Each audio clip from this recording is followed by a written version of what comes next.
o salmista compreendia que Jesus, ou que o Filho de Deus que viria, este sumo sacerdote, ele seria de uma ordem diferente da ordem araônica.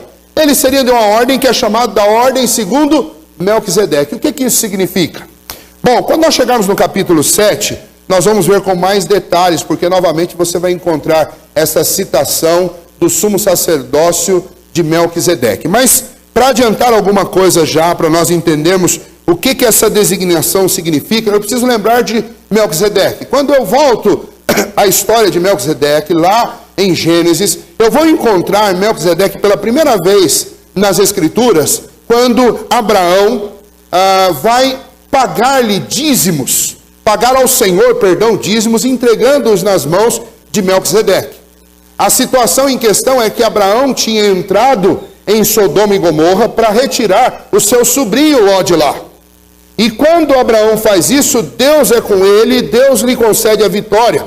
E então Abraão fica muito contente, e ele quer agradecer a Deus por isso, e ele quer entregar diante de Deus as primícias das coisas que Deus lhe tinha dado. E então ele procura alguém para fazer isso. E quem ele procura? Ele procura um sacerdote, um sumo sacerdote. E então aparece essa figura desse sacerdote chamado Melquisedeque. Detalhe, nós não temos informações na Bíblia onde ele nasceu, quantos anos ele tinha, quem são seus pais, se ele teve filho, se ele não teve filho, quando ele morreu, nós não temos essas informações. A única informação que nós temos na Bíblia é que ele era sumo sacerdote e também que ele era rei de Salém. Salém é um outro nome para Jerusalém.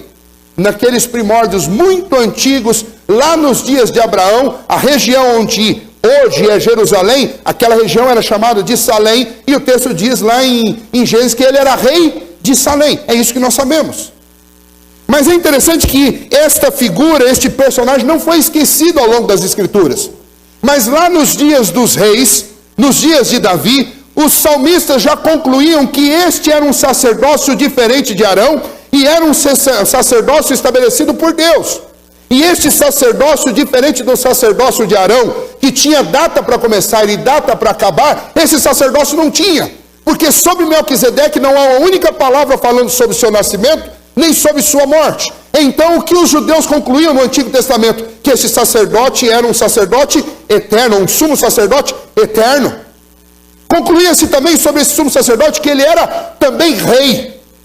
E então o que o autor está fazendo aqui na carta aos Hebreus? Ele está dizendo, Jesus não é um sumo sacerdote de uma ordem como a ordem de Arão, que é uma ordem que tem sua vida finita, que tem início, que tem fim, um sacerdote que é humano ao ponto de morrer. Não, Jesus é humano, mas o sacerdócio dele veio da parte de Deus. Deus o estabeleceu como sumo sacerdote, e é de uma ordem que é uma ordem eterna, é uma ordem que não passará. Nunca houve um tempo em que ele não foi sumo sacerdote, e nunca haverá um tempo em que ele deixará de ser. Os salmistas já viam isso no Antigo Testamento, e ele está falando com os judeus, então ele constantemente cita o Antigo Testamento para dizer para eles, é o livro que vocês creem, é o livro de vocês que diz isso. Jesus é o sumo sacerdote segundo a ordem de Melquisedeque. Ele é de uma ordem sacerdotal superior, é de uma ordem sacerdotal eterna, é de uma ordem sacerdotal do céu.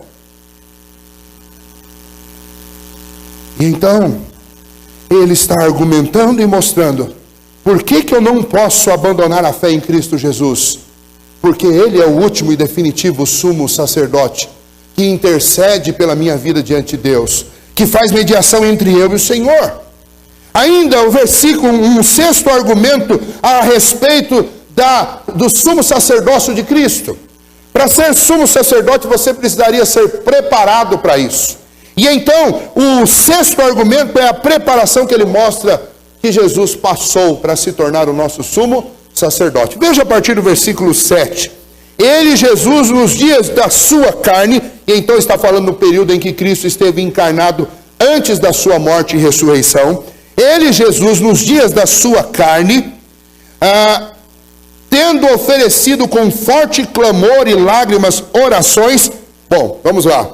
Qual foi a preparação de Cristo para que ele se tornasse o nosso sumo sacerdote? Primeiro, durante toda a sua vida, ele aprendeu a orar, a clamar ao Pai. Porque o que um sumo sacerdote faz é interceder diante do Pai pelo seu povo. E então o que Jesus fez durante toda a sua vida? O texto diz que durante todo o seu tempo aqui encarnado, ele oferecia clamores diante de Deus. Ele levava a necessidade do seu povo ao Senhor. E nós temos vários exemplos disso em toda a Bíblia. Temos exemplos de Jesus sendo encontrado na madrugada orando. Temos exemplos de Jesus se recolhendo a um monte para orar. Temos o exemplo lá do Evangelho de João, capítulo 17, da oração sacerdotal, em que Cristo intercede diante de Deus pela igreja, pelo povo de Deus. O que Cristo fez durante todo o seu ministério? Ele intercedeu. Ele orou em todo o tempo em que ele esteve aqui. E então ele fazia, e ele foi treinado, ele foi preparado naquilo que um sumo sacerdote mais precisa fazer, que é interceder diante de Deus pelo povo. E é isso que o autor está dizendo. O que vocês querem de um sumo sacerdote? E o povo responde: queremos que ele interceda por nós. Pois bem, Cristo, durante todos os dias da sua carne, ele intercedeu com forte clamor diante de Deus. Que mais que este sumo sacerdote fez? Ele viveu piedosamente.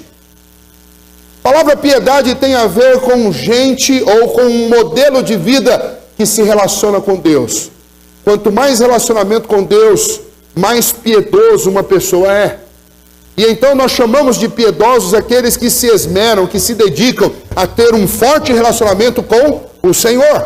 Isto é vida piedosa. E então o texto está dizendo que Cristo oferecia orações durante todo o tempo, com forte clamor e lágrimas e súplicas a quem podia livrá-lo da morte, tendo sido ouvido por causa da sua piedade. E aí entra um detalhe interessante que difere Jesus de todos nós.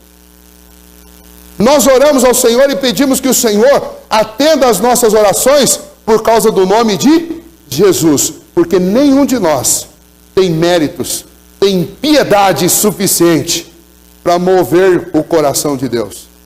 Deus não nos atende por causa de nada que nós fazemos. Mas Cristo era diferente de nós, ele não tinha pecado.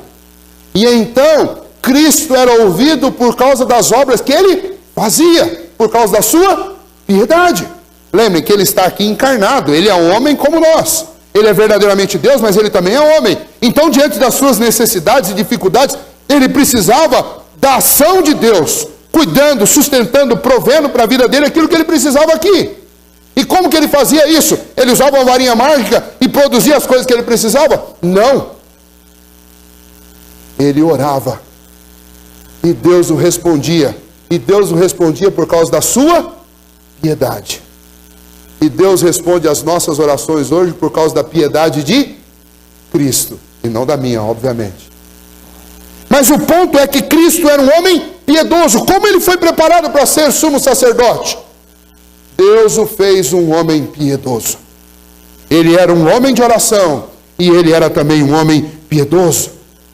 O texto diz também que ele aprendeu a obediência pelas coisas que ele sofreu. E o autor ainda diz, embora sendo filho, ou seja, mesmo ele sendo filho de Deus, ele aprendeu a obediência. Por quê? Porque como homem ele foi testado como nós. Ele foi colocado em circunstâncias em que ele tinha que tomar decisões. Lembra da tentação de Jesus registrada nos evangelhos? Nas tentações que Jesus sofreu por parte do inimigo, ele tinha que tomar decisões. Como homem ele tinha que decidir fazer alguma coisa. E ele decidiu obedecer ao Senhor. Lá no Getsêmani, ele ora ao Senhor como alguém que tem diante de si uma dura decisão. Ele tem a decisão de viver como um rei e levantar uma revolução em Jerusalém com o seu poder, convocar os anjos da glória eterna para descerem e consumirem aqueles homens maus que dominavam a religião, que dominavam a política em Jerusalém. Ou ele tinha a opção de ir para a cruz e morrer como um miserável, morrer entre malditos para salvar o seu povo. O que eu vou fazer? O que o Filho de Deus iria fazer? A Bíblia diz que ele aprendeu a obediência pelas coisas que sofreu. Não é que ele não soubesse obedecer, mas ele no meio da obediência, no meio do sofrimento, ele demonstrou que ele era, e ele seria, e ele viveria para todo sempre em obediência ao seu Pai.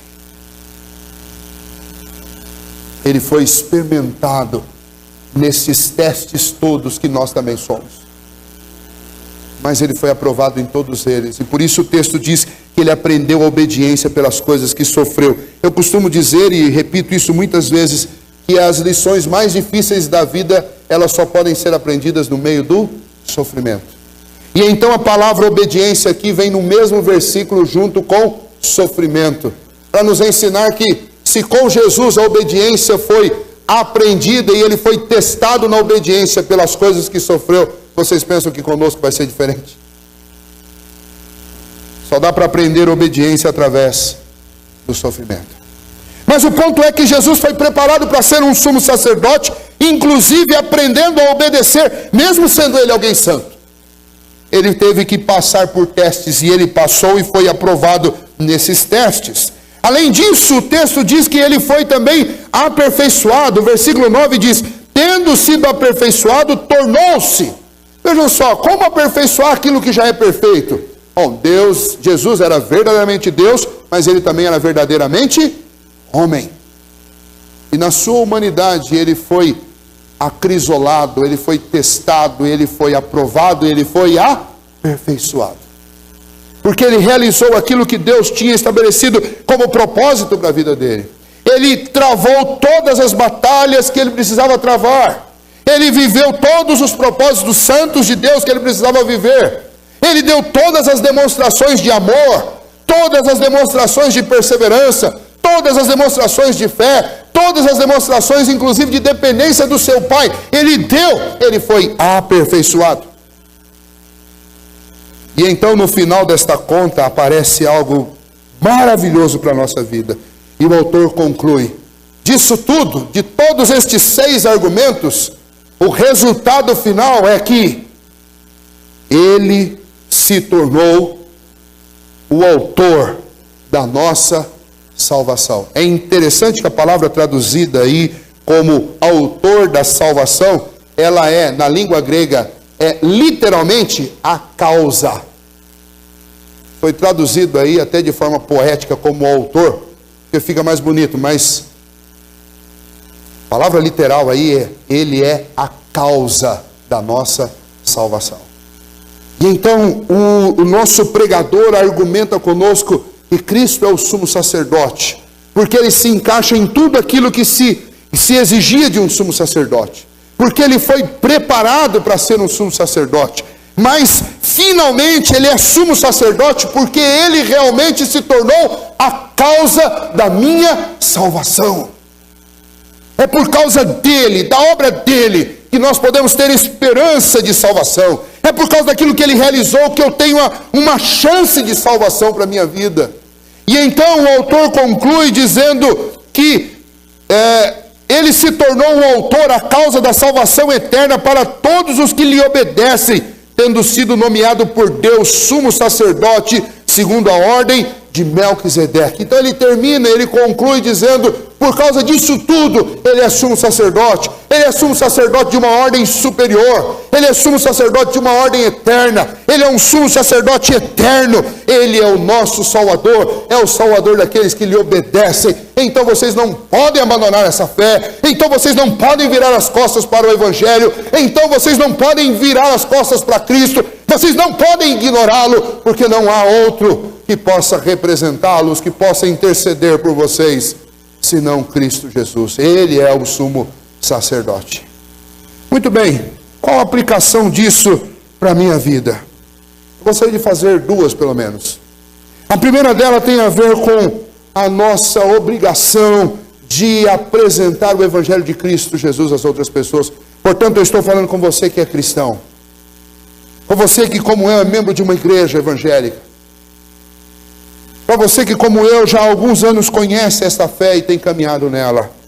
A salvação oferecida por Deus, ela é completa. Então, eu não estou vindo à igreja para terminar o processo de salvação, porque a salvação que eu tenho em Cristo Jesus é completa. O meu sumo sacerdote Cristo realizou uma obra completa e definitiva pela minha vida. Qual é a minha missão? E por que eu venho à igreja? E por que eu preciso ler a Bíblia? E por que eu preciso me dedicar? Eu preciso fazer isso porque nós temos o dever de anunciar o sumo sacerdócio de Cristo aonde quer que nós formos. Nós precisamos falar que os homens não precisam mais de intercessores humanos. Nós precisamos anunciar que as pessoas não precisam depositar e nem entregar toda a sua confiança a outras pessoas pecadoras como elas. Mas nós precisamos anunciar a este povo que vive cada vez mais decepcionado com gente. Nós precisamos anunciar que eles têm um sumo sacerdote diante de Deus, um representante, um mediador, um salvador eterno nos céus. Esse é o nosso dever supremo.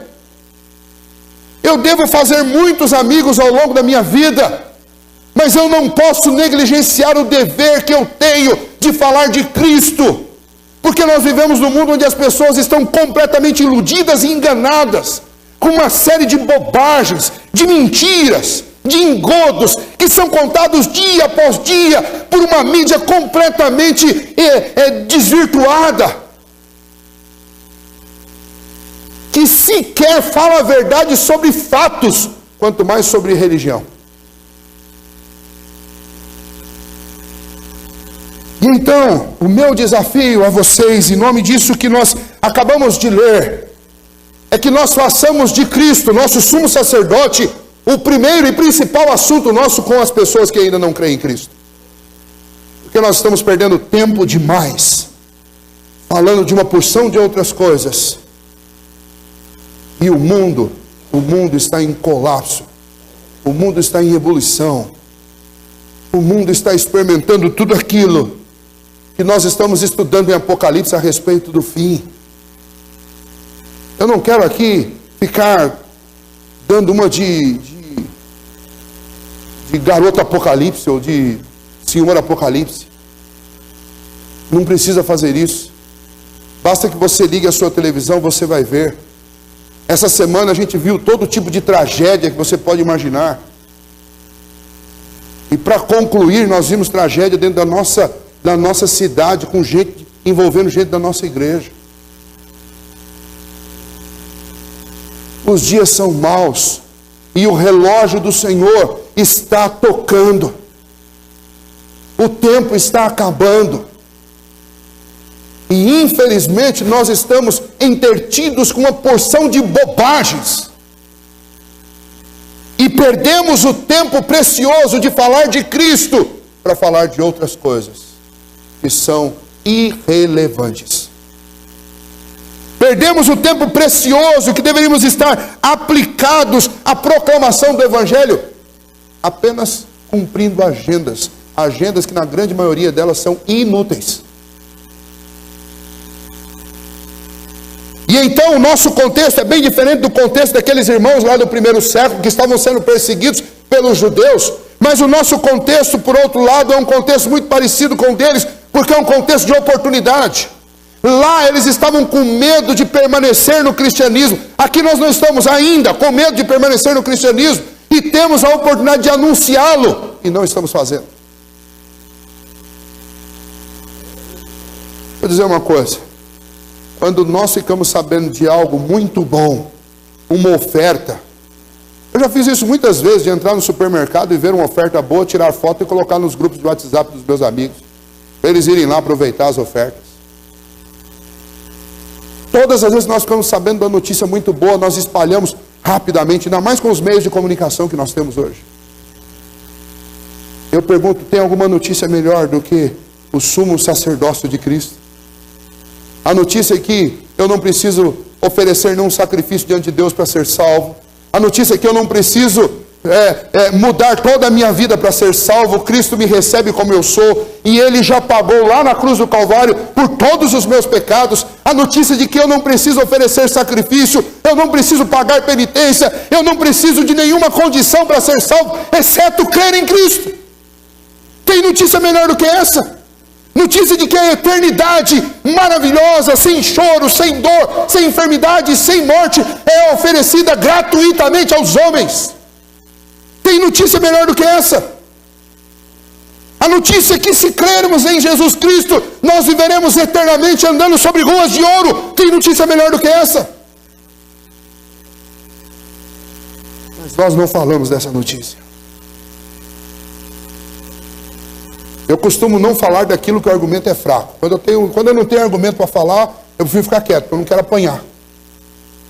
Então, de duas uma, ou nós não conhecemos os argumentos para falar de Jesus, ou nós achamos que são argumentos fracos.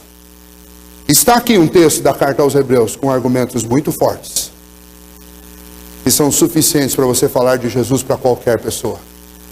E se você tomou nota, você pode fazer isso. Se não, você pode ler em casa, porque o Espírito Santo te ilumina e você vai compreender. Se não, você pode assistir o vídeo e anotar tintim por tintim o que foi dito, mas fale para as outras pessoas a respeito de Cristo. Nós somos uma geração de cristãos. Me perdoem o termo, mas eu já tenho intimidade com vocês suficiente para dizer isso. Nós somos uma geração de cristãos preguiçosos, lerdos. E nós perdemos amigos, parentes, até filhos, porque não falamos do Evangelho, porque não falamos de Cristo Jesus. E a minha oração é que o Senhor nos mova nessa noite, para que a gente se torne mais hábil nisso, que a gente entenda a urgência de falar sobre Cristo Jesus. Ele é o sumo sacerdote, Ele é o Salvador, Ele foi o sacrifício definitivo e último para que eu seja salvo. Ele é o meu intercessor diante de Deus, Ele me representa nos céus. E Ele disse: eu vou primeiro e vocês vão para o lugar onde eu estou. Em segundo lugar, eu queria dizer a vocês que talvez estão vivendo como amigos do Evangelho, mas ainda não colocaram, não depositaram a sua confiança inteiramente em Cristo. Talvez você está buscando algum jeito de limpar a sua barra diante de Deus. Deixa eu dizer, só há uma maneira de você realmente ser salvo. E a maneira é Jesus. Você não precisa de religiões. Você não precisa ir numa igreja no domingo, numa outra na terça, numa outra na quarta. Você não precisa, por via das dúvidas, participar de 4 igrejas diferentes, porque vai que uma dessas está certa e então eu vou para o céu. Você não precisa confessar os seus pecados a nenhum bispo, padre, ou seja lá o que for, ou pastor. Você precisa confessar os seus pecados a Cristo Jesus. Você precisa buscar ao Senhor Jesus. E você precisa colocar a sua vida, descansar a sua vida inteiramente nas mãos de Cristo. Eu gosto de chamar isso de rendição. Eu preciso me render a Cristo. Porque a grande tentação da minha vida é a autossuficiência. Ou, na pior das hipóteses, é a tentação de depositar a confiança em pessoas, em instituições, em poderes humanos. E que nós vimos essa semana no mundo inteiro é a loucura que estes engodos e estas mentiras produzem no coração daqueles que são capazes até de matar para ganhar um pedacinho do céu.